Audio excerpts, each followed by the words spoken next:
वज़ीर ख़ज़ाना असद उमर की सदारत में इक़्तिसादी राब्ता कमेटी का इजलास इस्लामाबाद में हुआ और इजलास में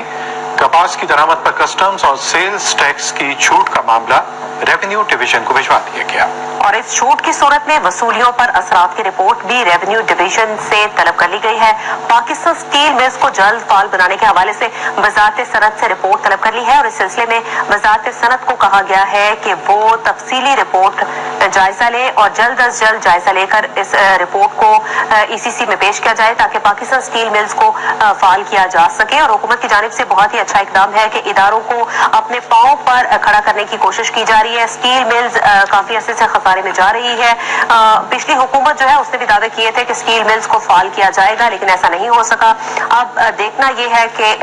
मौजूदा हुकूमत किस हद तक इसमें कामयाब हो पाती है। बैनुल अक़वामी सतह पर कॉटन प्राइस डिक्लाइन का शिकार है और इसीलिए पाकिस्तान में कॉटन की इंपोर्ट के हवाले से भी एक पॉलिसी मुरतब करने की बात हुई कि अगर इसकी दरामद की जाती है तो उस सूरत